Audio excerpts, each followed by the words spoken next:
Hello and welcome to Background Briefing, available 24/7 at backgroundbriefing.org. I'm Ian Masters, and today we'll look into a number of stories and issues in the news. We'll begin with Trump doubling down on his delusion that tankers can pass through the Strait of Hormuz after calling on tanker owners to, quote, show some guts. He is now asking the UK, China, France and Japan to have their navies escort ships out of the Gulf. Joining us to discuss the absurdity of Trump's demand, given that the U.S. Navy will not enter the Gulf, is Joshua Shifrinson, a professor at the Center for International Security Studies at the University of Maryland and a non-resident senior foreign policy fellow at the Cato Institute. His research focuses on U.S. grand strategy, the durability of NATO, U.S. relations with its allies during and after the Cold War, and the rise of China. He's the author of Rising Titans, Falling Giants, How Great Powers Exploit Power Shifts. Then we'll examine the lack of a U.S. strategy on Iran compared to Iran's strategic plans for a long period of resistance, with layers of redundancy in the ranks of leadership following the killing of the supreme leader and the serious injuring of his successor and son. Joining us is Juan, a professor of modern Middle Eastern and South Asian history at the University of Michigan. He's also the author of the blog Informed Comment at juancole.com and the author of The Ayatollahs and Democracy in Iraq, Engaging the Muslim World, Muhammad, Prophet of Peace Amid the Clash of Empires, and most recently, Gaza Yet Stands. We will discuss his latest article at Informed Comment, Neocon Nightmare, Americans Flee Iraq as U.S. Embassy is hit and oil ports are closed. Then finally we'll speak with Adele, an independent journalist and longtime chronicler of the right wing of U.S. politics, a winner of the Hillman Prize in Opinion and Analysis Journalism. We'll discuss the Crackup on the right with Tucker Carlson and Bannon denouncing Trump's war, and how much Vice President Vance might benefit from signaling he is against endless wars compared to his rival Marco Rubio, who has Cuba lined up for the next regime change.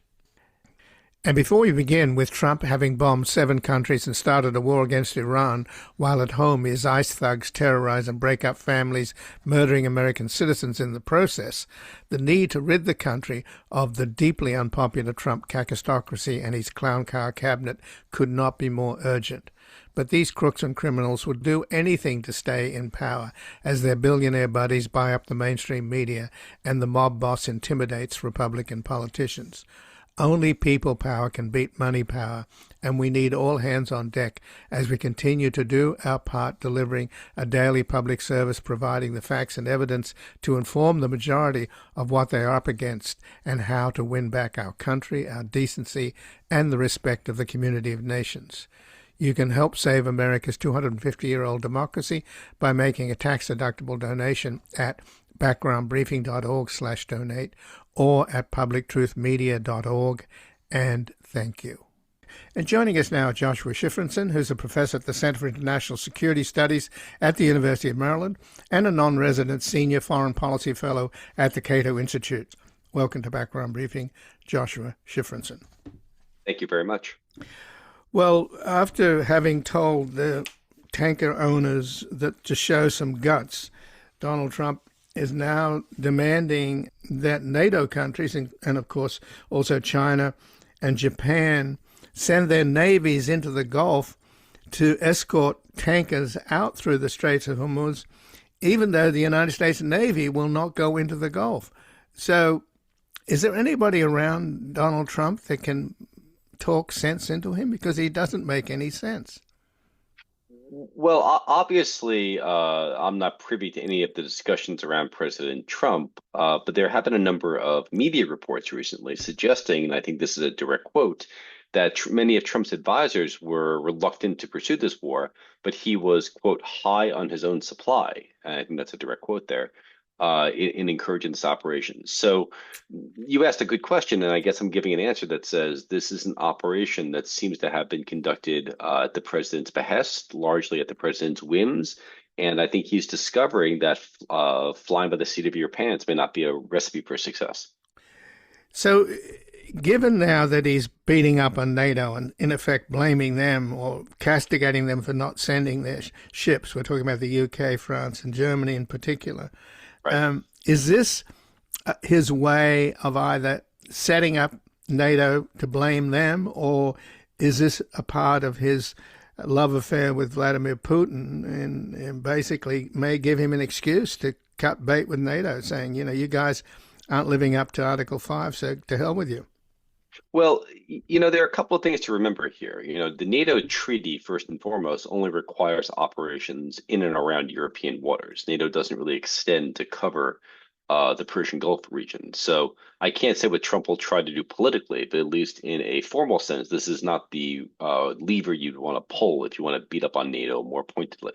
I think what instead is going on is over the last year, we've seen the president try to transform NATO from a cooperative organization into basically a janissary to American military power. And I think this is part and parcel of that endeavor. He's calling upon countries that he thinks that we have protected and paid money to protect for the longest time to now support the United States.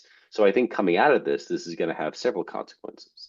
First, the European members of NATO are going to be even more reluctant to live under the American umbrella. They're going to continue seeking greater European autonomy, European security autonomy, alternative options other than relying upon the United States. And second, I think Trump himself is going to use the European reluctance, the Chinese reluctance, the Japanese reluctance to pivot and say, okay, well, to hell with all this. We can't do it. The allies aren't stepping up. The other countries aren't stepping up. We don't need to do this. Goodbye. I think he's trying to use this to create diplomatic room for ratcheting down the operation. The problem, of course, is that Iran gets a vote, and Iran doesn't seem to want to let the U.S. Ratchet down the operation. So already, in terms of the alliances, not that we have formal alliances with the Saudis and the Gulf, right, but they've spent a lot of money on American military hardware, and apparently they're furious about being pounded now. And I can't see them giving another $2 billion to Jared, who clearly, along with Witkoff and Netanyahu, weighed in on Trump to get into this stupid war. So do you think that this is a case where we're going to be losing more allies, not just NATO? And you mentioned the possibility of they're even talking about the French and the British nuclear deterrent becoming their nuclear umbrella. So you asked the question, what do I think the Gulf and Middle Eastern allies, minus Israel, of course, may do? And I think here in the short to medium term, we're probably going to see the countries around the Gulf buy more American hardware. And I say that because they're going to have to replenish their missile defenses, their missile stockpiles, and there's probably going to be a wish list of things that they wish they had in the most recent war. So assuming that Iran remains a state, this does not result in regime change, I think we're going to see a short to medium term boost in terms of what the Saudis et al. Are going to invest in the United States. But to your other very good point, look, I think coming out of this, they're going to be looking to find ways of operating more or less free of the United States, to find vehicles for pushing off the United States going forward, because just like the Europeans are discovering, the United States is becoming a bit of a renegade actor, and they don't want to bear the consequences of that. So they're going to look to create distance between themselves and the U.S., and how that shakes out is anyone's guess. But in terms of you mentioned the possibility of some kind of regime change in Iran. My understanding is that we don't have any real strategy, because we have a president who's improvising and is largely ignorant. And on the other hand, the Iranians have been preparing for a long war with lots of redundancy in terms of the leadership. They've already lost their supreme leader, and there's his son, who's supposed to be his successor. Apparently he's gravely wounded and may not survive. So there's a big contrast there, isn't there? I don't see them. I mean, I think the real losers in this war will be the Iranian people, who desperately want this horrible government off their backs. And the only winners so far are Putin and the Kremlin. So I should be clear. I agree with your assessment that I don't think that regime change is likely in this situation. And I say that not only because the Iranian government has been preparing for this for the longest time, but efforts to inspire popular uprisings by the Iranian people in the course of this war, even before the war began, haven't really gone anywhere. And we see a great reluctance by the president, despite his improvisation thus far, to commit ground forces. So if you were asking me to bet, I'm not 100%, but I'm leaning towards saying there will not be a regime change, just to clarify that matter. But to your second point, look, the major winners here are absolutely Russia, followed by a few of the winner is primarily Russia thus far, which has benefited from sanctions relief on the one hand. It's seen the price of oil increase, which means it can make more money to fund the war effort against Ukraine. And of course, demand for its product gives it geopolitical leverage around the world. So Russia is the most direct winner of this war. Though there are other winners who now get to buy, if they're willing to gamble on the matter, Iranian crude oil at a discounted rate. So some other countries are benefiting economically, but Russia is the main winner. But what I find extraordinary, Joshua, is that the only ships that are going through the Straits of Hormuz are Iranian tankers. So Right. all this talk of Iran seeding the Strait of Hormuz with mines makes no sense. They're not going to mine their own ships. Well, we should be clear about a couple of things, right? You can lay a minefield and still have known passages, obviously, that are kept secret through the minefield. And of course, those mines can be changed, the locations can be changed on a fairly regular basis. So I'm not up to speed on what the Iranians have or have not done militarily in the Gulf, but mining remains an option. But the distances are such that one doesn't need to mine to really impede the flow of oil. You can have short-range missiles, you can have IRGC, Islamic Revolutionary Guard Corps, Iranian Revolutionary Guard Corps, missile boats or small attack boats that just seize tankers. You can have artillery strikes. You can also, yes, deploy mines, but it's not the only tool in the arsenal. So Hormuz is going to remain a very challenging choke point. That's the phrase everyone uses, and it's apt in this case for the foreseeable future.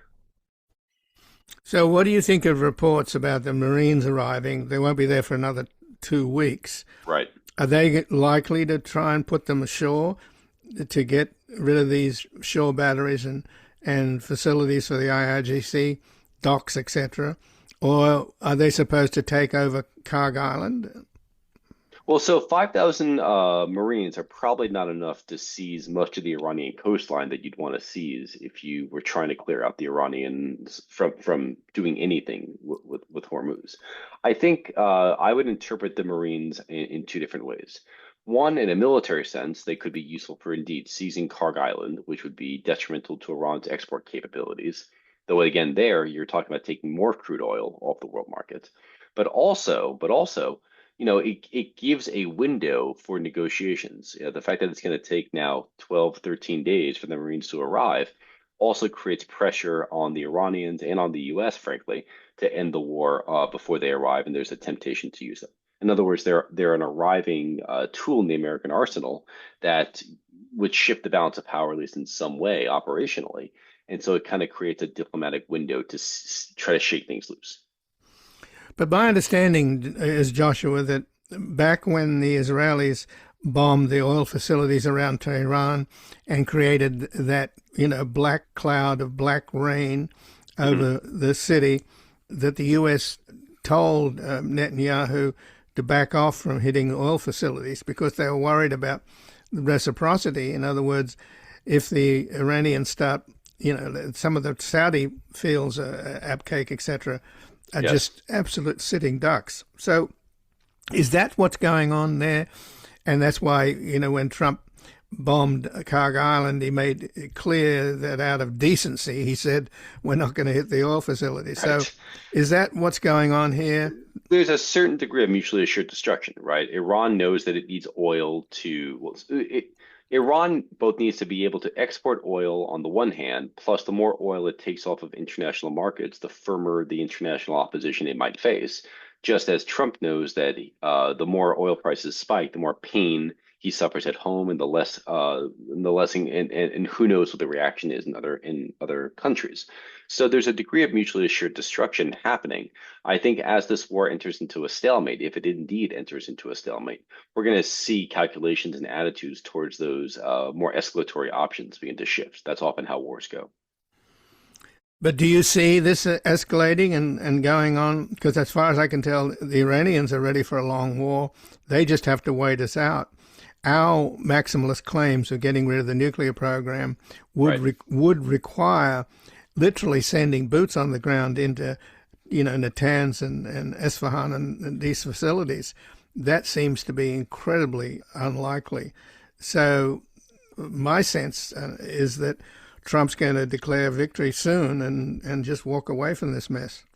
Well, I certainly hope he tries to do that. The problem is Iran, gets a vote. It can continue trying to retaliate or limit the flow of oil from Hormuz out of a pure spite campaign, or to see if it can shift the turn of a diplomatic deal. I think Trump is indeed looking for an exit option, but the problem is, and the U.S. has experienced this before, having rolled the iron dice, it now has to play the game.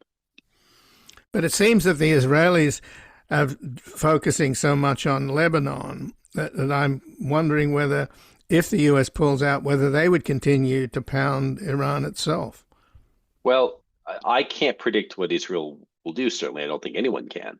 But one of the outcomes of the war thus far is that the U.S. and Israel have uncontested air superiority over Iran, which means that Israel can focus on Lebanon for a period of time. But if it decides to shift its attention back towards Iran, it certainly has the ability to do so. So in a way, Israel is also in the driver's seat as much as Iran is, and has significant latitude in terms of what it wants to do going forward. And they're not interested so much in regime change as just pounding the place and weaken it and leave it, weak, like, for example, Syria. There's a difference between the way Israel sees Syria as wanting it to be weak and divided, whereas the U.S. wants to try and stabilize the place. Well, I think the challenge is neither the U.S. nor Israel have really offered a coherent, articulated set of war objectives. On day one, it's eliminate the Iranian government. On day two, it's get after the nuclear arsenal. Day three, it's cease support for proxy groups that are harming various countries. Day four, it's the ballistic missile arsenal. So it's very hard to, there's been no articulated set of objectives. I think the fact that the U.S. and Israel have so robustly targeted the Iranian leadership, and you referred to this earlier, and made that such a cardinal goal early on in the campaign, suggests that they would have liked to have gotten regime change. That this was in some sense a regime change war from the air. But now, having failed, at least in the opening phases of that gambit, they're now casting about for a different theory of victory, a different set of objectives, and how this all works out with Israel and the United States is anyone's guess.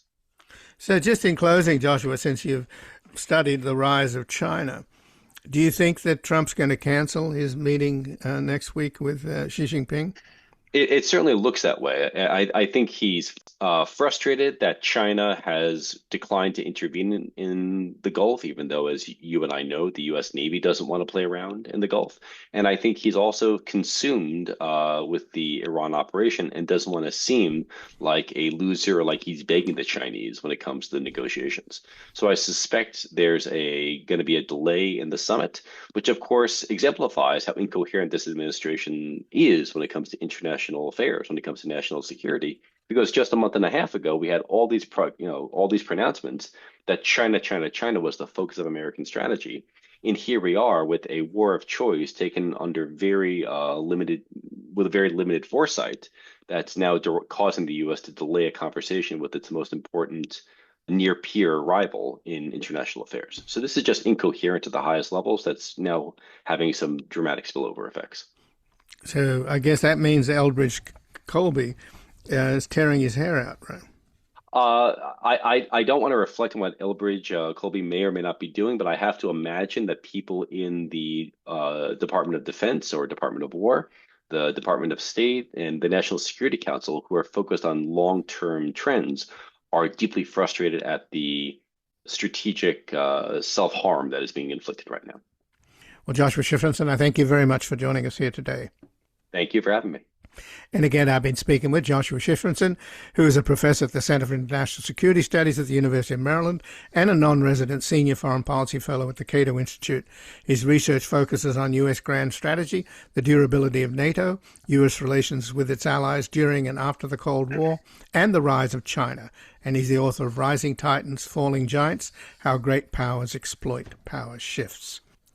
We're going to take a brief station break, back examining the lack of a U.S. strategy on Iran compared to Iran's strategic plans for a long period of resistance with layers of redundancy in the ranks of leadership following the killing of the supreme leader and the serious injuring of his successor and son.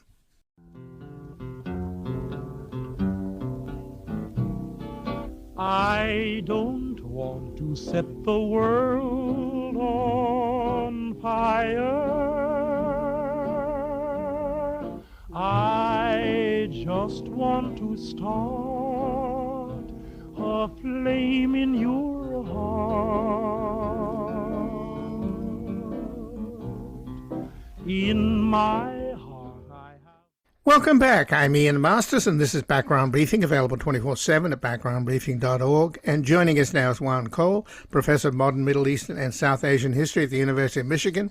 He's also author of the blog Informed Comment at juancole.com and the author of The Ayatollahs and Democracy in Iraq, Engaging the Muslim World, Muhammad, Prophet of Peace Amid the Clash of Empires, and most recently, Gaza Yet Stands. His latest article at Informed Comment is Neocon Nightmare, Americans Flee Iraq as U.S. Embassy is hit and oil ports are closed. Welcome to Background Briefing, Juan Cole. Thanks so much, Ian. Well, thanks for joining us, Juan. And since you speak and read the Persian language, I wanted to start with a sort of overview of the contrast here between the lack of strategy on the part of the United States in terms of the Trump administration, who recently, Senator Chris Murphy, after a briefing by the administration where they apparently revealed that there was no contingency plan for the Straits of Hormuz being closed, Senator Murphy went public and said he feels sorry for the U.S. military because they are led by a commander-in-chief who's a senile old man who was losing his mind. So that notwithstanding, Juan, it seems to me the contrast between the absence of U.S. strategy on Iran and the fact that the Iranians have been preparing for a long time, expecting a long war and a period of resistance with built-in redundancy in their leadership, and they already, of course, had their supreme leader killed, and it looks as if the son, the successor, is gravely wounded and is in the ICU. So this seems to me to be not just unconscionable and reckless on the part of the United States to be led by somebody that's so woefully unqualified and is a commander-in-chief without any understanding of the military, or at least nobody around him that he'll listen to. So does this mean then that after 2 or 3 weeks, Trump is going to declare victory because time is on the side of the Iranians, surely? Yes, time is on the side of the Iranians because they have chosen to wage a kind of high-tech guerrilla war rather than a conventional one. And the United States and Israel don't have any arrows in their quiver for foiling this long-term guerrilla war. They can bomb Iran from 30,000 feet. I'm of a generation where I remember the United States doing that to Vietnam, and it didn't work out very well. So is there any possibility then of anything different from what all the analysts are saying? From day one, this war was declared dead on arrival. My sense is that the people that want to get rid of this government inside Iran itself, and that's apparently a majority, and recently they were slaughtered in the streets by the government. Did this side, our side, the Israelis, assume that because the people rose up in Iran against the government, that they would do it again after having been gunned down? Well, Ian, it seems to me that there are lots of moving parts here. I mean, there are reasons for which the Israelis launched this war, and there are reasons for which Trump did, and there are reasons for which the American foreign policy establishment did, what is sometimes called the blob. And they're not all, the blob, I mean to say, they're not all the same. So I think that both Trump and the Israelis hoped that a decapitation of the Iranian government, the killing of the clerical leader Ali Khamenei, would be enough to provoke an uprising. But that if that was their calculation, it was foolish, because the Islamic Republic has institutions that are by now fairly well ensconced, and they would simply elect another leader. Even the Constitution makes provision for a governing council in the absence of a leader. And so you couldn't actually decapitate this government. It's not a, one-man rule, strongman type of government. The other thing to say is that the government is widely hated in Iran, and for good reasons, especially after the massacre in January. But the cost of coming out against the government has now risen enormously. First of all, Iran is not a place where you can have a Syria-style guerrilla takeover very easily. It's a very rugged country, and the revolution in 1978-79 was accomplished by urban masses organizing and coming into the streets. Well, these bombardments make it impossible to do that, and moreover, put a different light on rebelling against the government now, because it would be in the service of the Israelis in a lot of people's eyes, and that's unacceptable to most Iranians. They want to move independently. So I think that, someone like Benjamin Netanyahu, the Prime Minister of Israel, didn't really care about those issues. He just wants to inflict attrition on Iranian military capabilities and organizational capabilities, and he wants that attrition to be, to set the country back 10 years. And in that he may well succeed. But the ambitions of Washington seem to have been greater and also completely unrealistic. Well, it seems that there is no guerrilla force and outside forces from the Kurdistan and Baluchis, etc.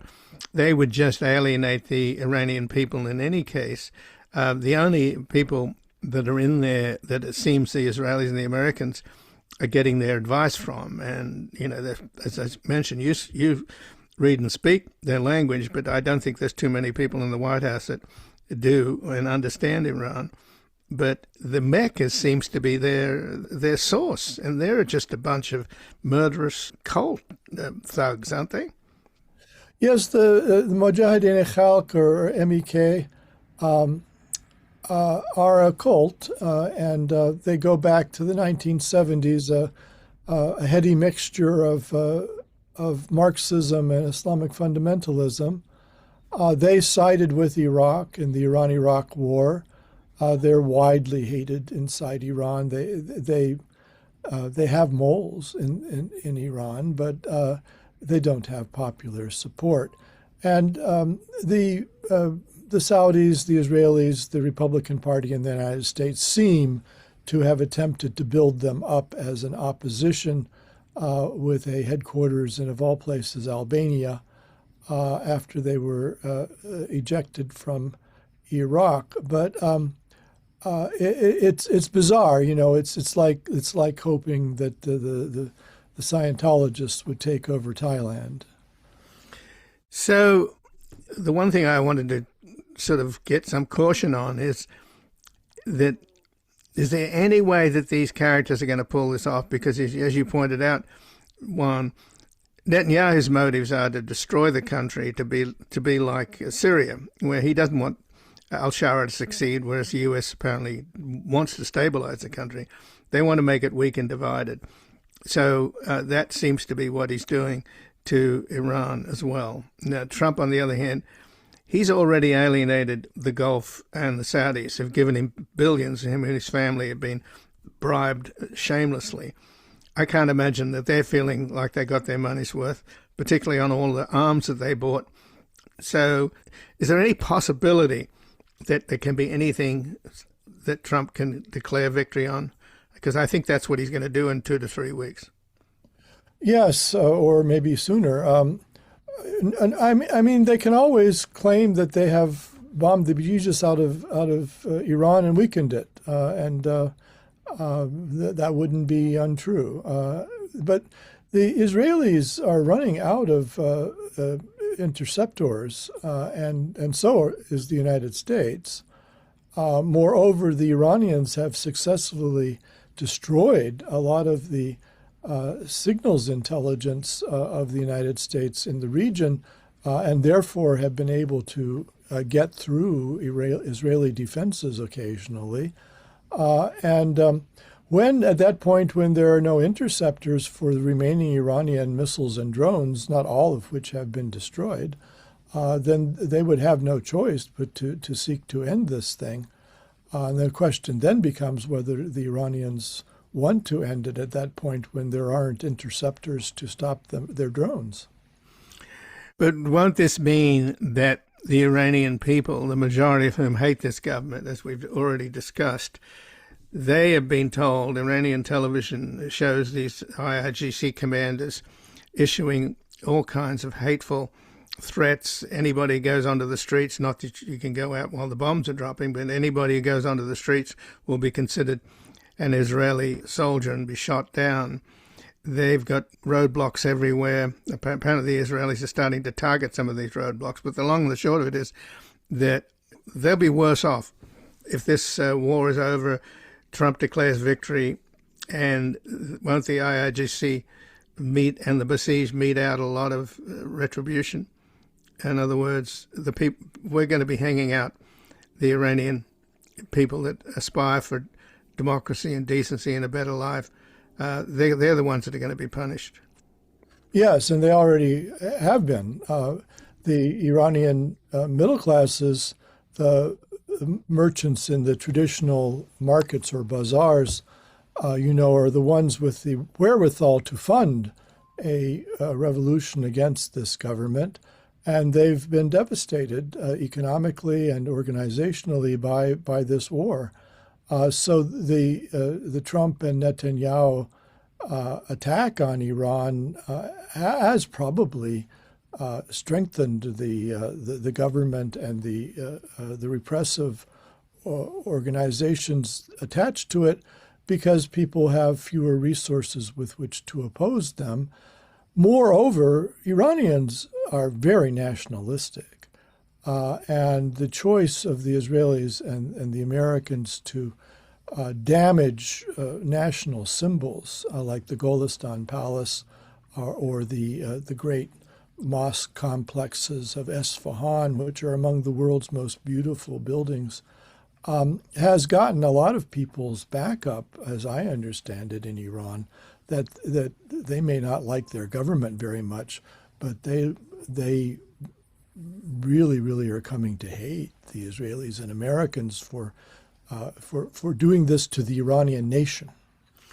Well, early on in this war, that ridiculous Hegseth at the Department of Defense was salivating with glee at sinking an Iranian warship that was invited into some naval exercises by the government of India, and they killed a whole bunch of sailors. And I thought to myself, how stupid are these people in the Pentagon, at least not the people, but the people in charge, that you're trying to peel off the Iranian military away from the IRGC in the hope that you'll have somebody that will support you in getting rid of this government. All you're doing is driving the military and the IRGC together.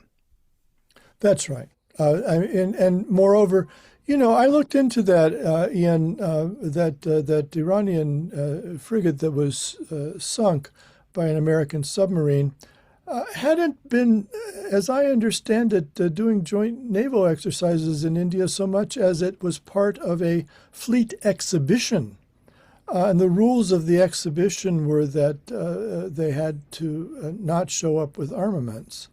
So it was an unarmed ship that had been at a civilian exhibition, and the Indians blew the whistle on them coming back, which was an act of, seems to me, of perfidy, and told the Americans where the ship was. So the whole thing was shameful. I think the submarine commander should have refused that order.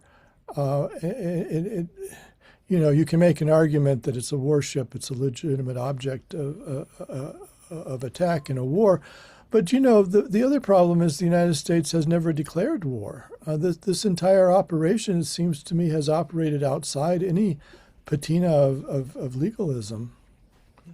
Right, but meanwhile, Hegseth is talking about our lethality and getting rid of wokeness. And if this is an example, this is beyond disgusting. It is shameful the way that I've never seen any official in the American government have such a bloodlust to kill people. It's abominable what comes out of that clown's mouth. We are not well served by our public servants at this moment, Ian. So just in closing then, in the last couple of minutes, Juan, we've already discussed the possibility of this ending in 2 to 3 weeks, which is what Trump's already alluded to. He even said he didn't even know why we're there in the first place, which is just mind-boggling. But as again, I tend to believe what Senator Murphy described as a senile old man who has lost his mind. But nevertheless, you're saying that it may actually end earlier than 2 to 3 weeks? Well, I wouldn't be surprised if it did. I mean, it's difficult to predict, but they are running out of interceptors for Iranian drones. And moreover, Ian, this thing is on the verge of destroying the world economy. Every $10 increase in petroleum prices shaves a tenth of a point off of GDP growth worldwide. We're already only projected to grow 0.7% in the United States this year. It's a very anemic economy. If this war goes on another 3 weeks and oil prices remain above $100 a barrel, it could tip the United States into a recession. I don't think that Trump cares very much about the welfare of the American people, but he seems to care about the welfare of his own bottom line and those of his billionaire cronies, and they're going to suffer if this thing goes on. Well, Juan Cole, I thank you very much for joining us here today. Thanks for having me, Ian.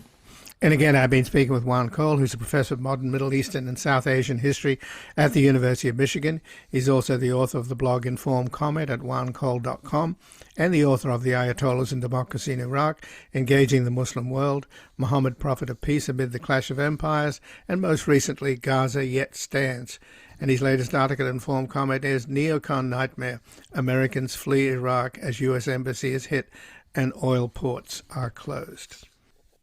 Going to take a brief station break and back discussing the crack-up on the right with Tucker Carlson and Bannon denouncing Trump's war and how Vice President Vance might benefit from signaling he is against endless wars compared to his rival Marco Rubio, who has Cuba lined up for the next regime change. Oh, yes, I'm the great pretender, adrift in a world of my own. I play the game, but to my real shame, you've left me to dream all alone.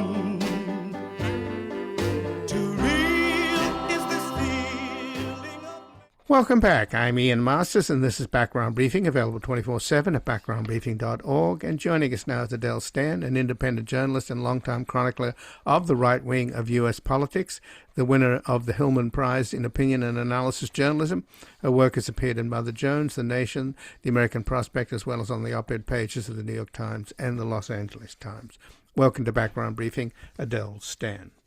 Great to be with you, Ian. Well, thanks for joining us. And is there a crack-up going on the right and in the MAGA world over this war in Iran or on Iran? Tucker Carlson described it as being absolutely disgusting and evil.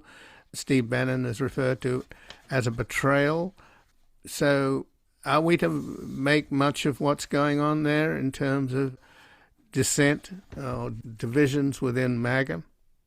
Well, it's actually, it's a little bit harder to discern than it may appear, on the surface, right? Now, the Tucker Carlson thing is probably the most extreme of the disagreements with Trump on the war. mostly because of Trump's response, right? And Tucker Carlson is now claiming that the CIA had surveilled his text messages, and that he's going to be charged with a crime of not having registered as a foreign agent. Basically, the allegation is, well, it hasn't been made formally, so at this point it's a rumor, perhaps a rumor started by Carlson himself, that the Iranians are passing Carlson propaganda information that is informing his views about the war on Iran. So he interviewed an Iranian official. Is that what got him in trouble? No, I mean, I think what really got him in trouble. Well, yes, I guess that's true. What really got him in trouble, though, is that he came out that he had been so much, an element of the MAGA coalition. I think this is what it is. He's been such an icon of the MAGA crowd, and so absolutely obnoxious on race issues, big proponent of the great replacement theory, and all these things that Trump has echoed. And for him to even after having lobbied Trump and lost on not going to war, that he actually comes out and says that this is a bad idea. Bannon, they can kind of count on him falling in line down the road, because Bannon needs more than anything to be a big man of history. Carlson's motivations are more like attention grabbing, although I think he may actually really feel this way about the war, not so much that he cares about Iranians and Lebanese and Qataris and all these other people who are being harmed by the war, but that he is a true American firster in the kind of mold of Charles Lindbergh, right? Which is, it's racist and it's isolationist. Pat Buchanan also, falls into that camp. Well, Carlson met with Trump in the Oval Office, I think, more than once. And they said 3 times is what I read in the reporting, yeah. Before the war, and apparently advised him against it. But what he's been saying since this war began, particularly attacking Israel, is pretty strong stuff. He says, quote, "This happened because Israel wanted it to happen. This is Israel's war." Mm-hmm. And then he went on to wonder whether Israel had faked the intelligence to draw Trump into the attack, saying maybe it doesn't show that because the country has certainly been manipulated a lot by Israeli intelligence and other foreign countries' intelligence, but certainly by Israel's intelligence.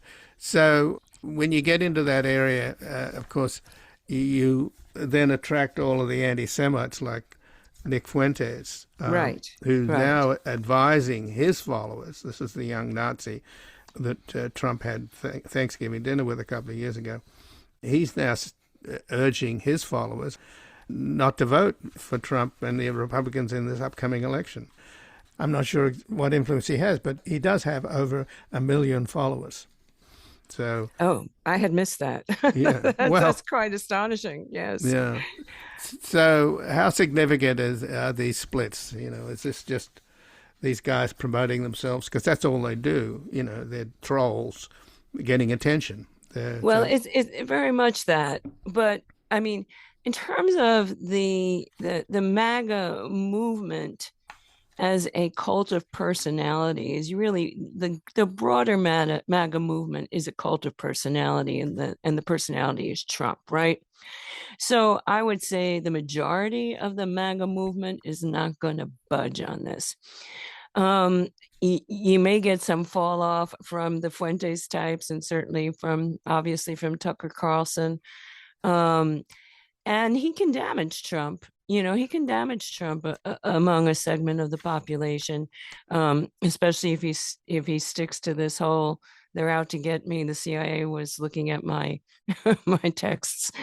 But I think the larger point with these guys is that there's always a fair amount of infighting, although right now it's quite peaked. And there's also, since the assassination of Charlie Kirk, there's a whole kind of jockeying for position that, would not likely include, Tucker Carlson or Fuentes's path, trajectory on this, but nonetheless, is a vacuum that has yet to be filled. So I think we're in kind of this incoherent time within MAGA where it's kind of hard to see where it's going to all settle out. I am not ready to wave the yah-yah flag and say it's all falling apart.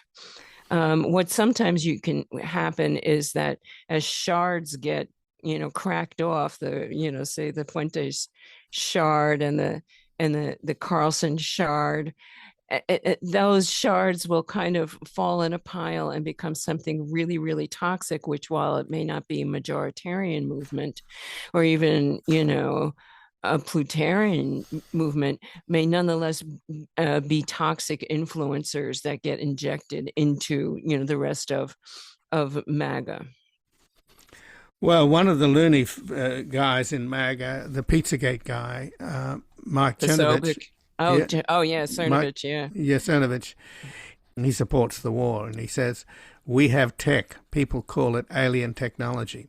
We have alien technology, and we can pull things off that we couldn't pull off 20 years ago. So Trump is working with the aliens, and they're on his side.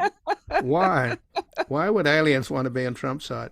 But by the way, the real conversation that we should be having is what Chris Murphy said the other day after the briefing that they had from Trump's national security people about the war, in which the senators were told that the White House hadn't considered the possibility of the Straits of Hormuz being closed, right? Which is just breathtaking.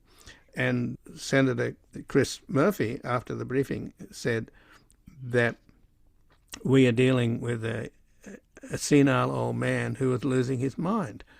That is the truth of the matter. You have a commander-in-chief who doesn't deal with reality. He didn't deal with the reality in his first term over COVID because it was an unpleasant reality, and rather than deal with it and save 1 million lives that were unnecessarily lost, he just pretended it wasn't happening and it was going to go away, and then all you had to do was drink bleach. He's doing the same thing now with this war. I just don't understand why people in the press keep taking this guy seriously as though he's a real commander-in-chief and a real president when he's an absolutely disastrous And they just sort of report what he says, right? Without expressing how absurd it is. And I mean, if you look at what Trump was posting last night, which this has to do with the whole the whole thing about not planning for the straits to be closed, then Hegseth goes nuts on the media, saying that that was fake news, and that the media are reporting fake news, that it's not true, that they had no plan for the straits to be closed. And then you have Brandon Carr, the FEC chairman, the FCC chairman, Federal Communications Commission chairman, threatening media outlets about what they have learned and reported about the war.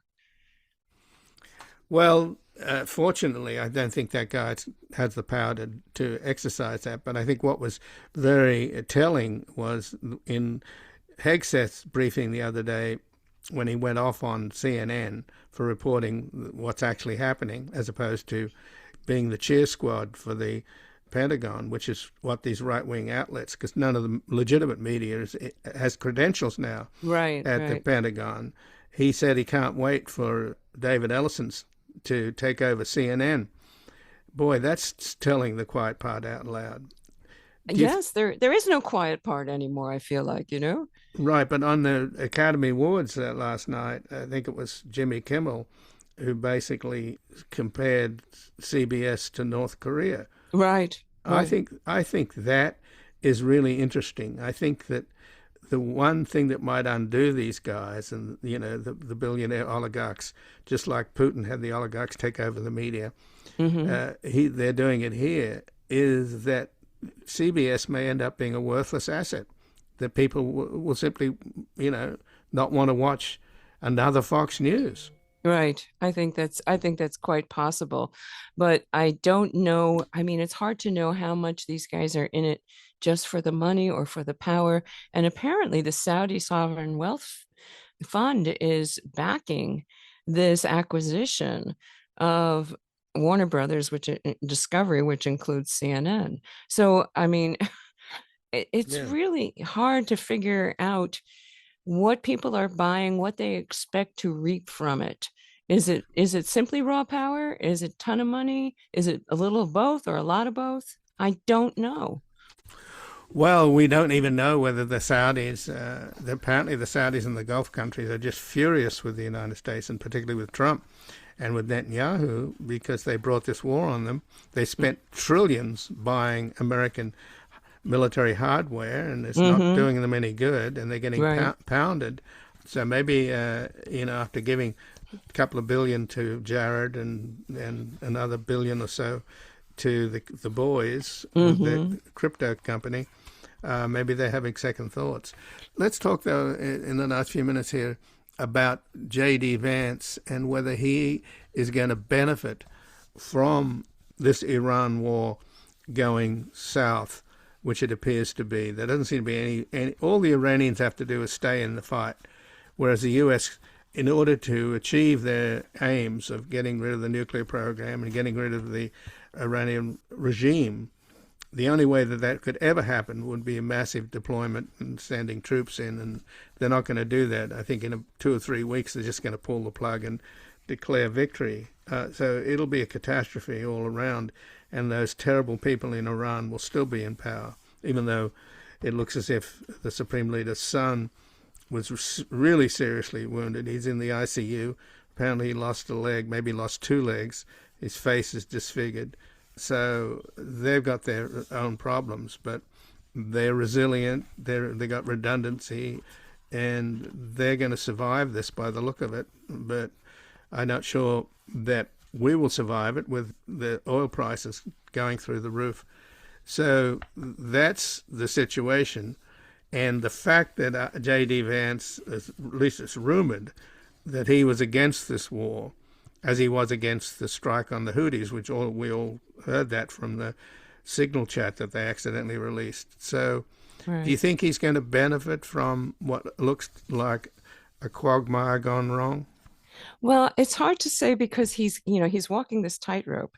I would say that is more likely to benefit if Trump pulls out sooner rather than later, because the way he's working it is by staying quiet, right? He hasn't really weighed in a big way in public about the war, and so as it goes on, if it drags on, it's going to be impossible for him to stay quiet. At some point, he's going to have to say something.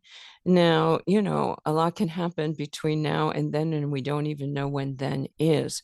I do think that if the longer he gets away with staying quiet, the more he will be able to say, "Hey, I wasn't for this.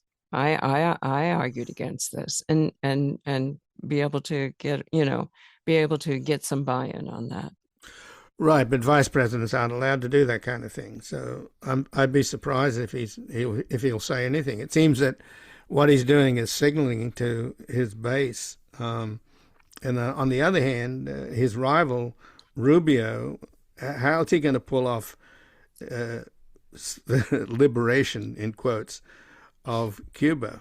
Because all they're doing is making life so miserable and inflicting cruelty on the Cuban people. I'm sure that government is. I mean, they have no gasoline. Cars are being Right. abandoned on the side of the road. They don't have food. They don't have electricity. Nobody picks up the garbage. You can see that it's collapsing. But is there a possibility that they'll be able to declare victory on that one? Well, I mean, they're a little distracted right now, having started this war in Iran. And I do suspect that Rubio wanted to go to Cuba next and probably not Iran, because it was primed for that, right? With the shutdown of Venezuelan oil going to Cuba, but this is the way these guys work all around, is to deprive people of food, medicine, fuel.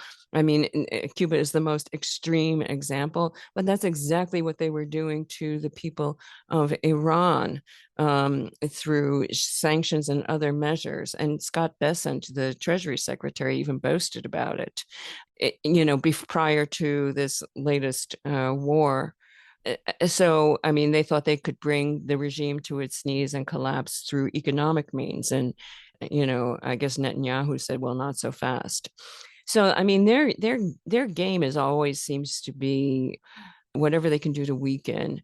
If they can co-opt some figures in a regime, they might do that, as they did in Venezuela. But Cuba does really look on the verge of collapse, and I think they had hoped to collapse the regime in Iran, but obviously without studying the structure of the government there.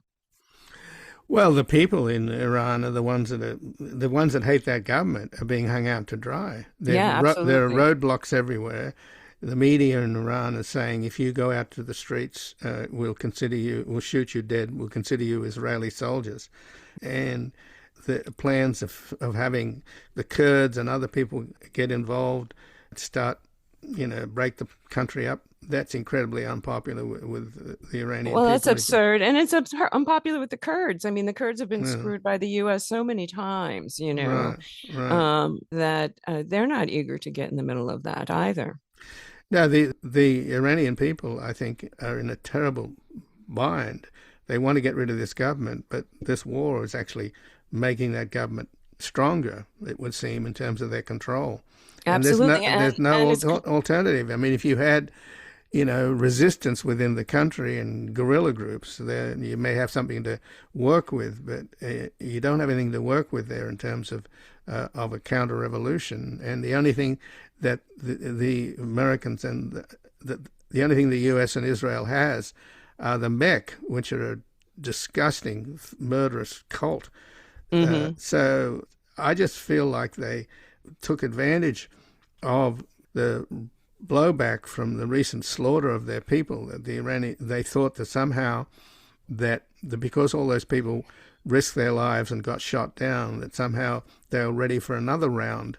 And with a little push from Israel and the United States, they'd topple this government. I mean, my God, they have really hung these people out to dry. Yes, and it's absurd because you'll recall before the mass slaughter, Trump had urged them to go into the streets and say, they were already in the streets, but to go in the streets en masse and promise that help was on the way. And this is the help they get, Well, Adele, I thank you for joining us, and we'll stay tuned to see whether or not the right cracks up and that the left in this country is able to assert itself and vote in overwhelming numbers to vote this wrecking crew out in November. Yes, great to be with you, Ian. Thank you. And again, I've been speaking with Adele Stan, an independent journalist and longtime chronicler of the right wing of U.S. politics, a winner of the Hillman Prize for Opinion and Analysis Journalism. Her work has appeared in Mother Jones, The Nation, The American Prospect, as well as on the op-ed pages of the New York Times and the Los Angeles Times. And this has been Background Briefing. I'm Ian Masters, and I'd like to thank producers Graham Fitzgibbon, Asher Price, and Sasha Linden-Cohen.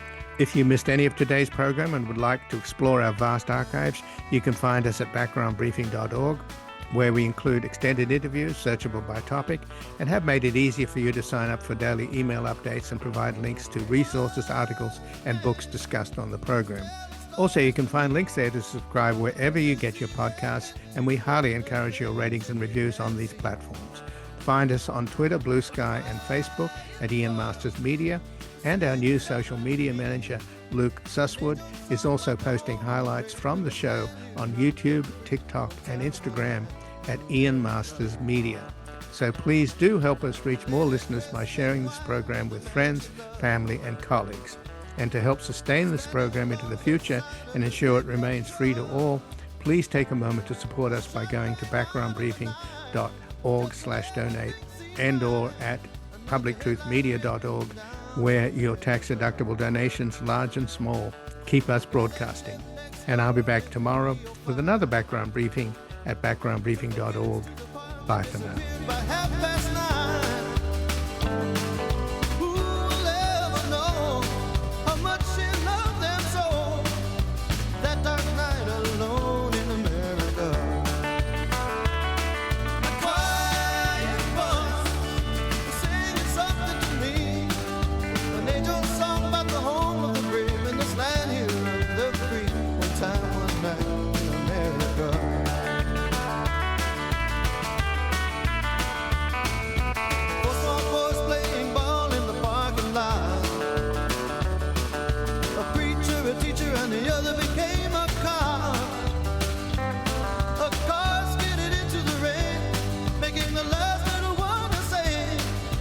One more light goes out in America.